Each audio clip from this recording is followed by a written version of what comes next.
من مسلسلات رمضان. قول. هو اللايك بيزعل ولا حاجه؟ الكومنت بيقهر يعني؟ لا يعني حضرتك لو قبلك الفيديو عملت لي لايك ونزلت كتبت لي كومنت يا اخي مش لازم يكون حلو، اقول لك حاجه انزل اشتمني في الكومنتات.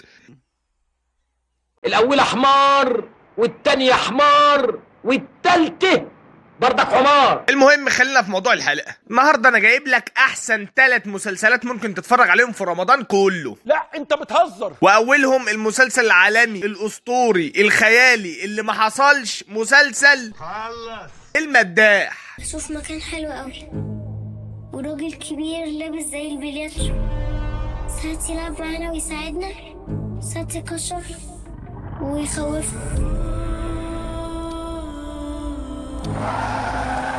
وايه تاني بتشوفيه؟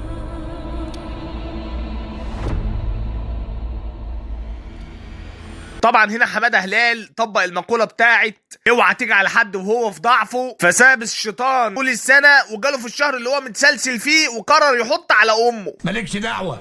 وطبعا لو حضرتك مش من محبين مسلسلات الرعب، ده لو انت معتبر المداح رعب يعني، ايه يا جدع انت الكلام الباسخ اللي بتقوله ده؟ خد بقى المسلسل التاني واللي انا متحمس له جدا، وهو للاسطوره احمد بحر او الشهير بالكزبره، وهو مسلسل بيبو. في دوامة وهتبلعني بلع. راجع ترمي بلاكي، مش محمد نصر ابو دياب اللي تلعب بيهم وراه. في حاجة حصلت لازم احكي لك عليها. اخوكوا بيبو في زنقه هو ووالدته، وجاب حسابك واتكل على الله وما تجيش هنا تاني. ولازم نقف جنبه ونلم له حاجه.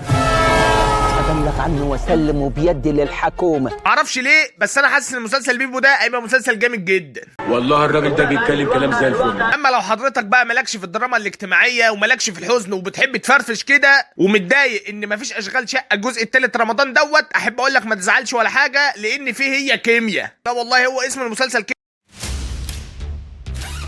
مخدرات. هو ايه اللي بيحصل ده يا بابا؟ هو انا فعلا طلع ليا اخ؟ انا طلع ليا اخ. يعني ليك جيش؟ حجاج القط، تاجر مخدرات. انا ما اعرفكش، انت مش اخويا. الراجل بيموت. هو انت مش دكتور؟ ما تكشف اندهني صنفه ليه؟ لا بخاف من الكلاب. وطبعا لو وصلت لحد هنا مش هنبوس ايدك يعني عشان تدينا لايك وانزل تشتمنا في الكومنتات.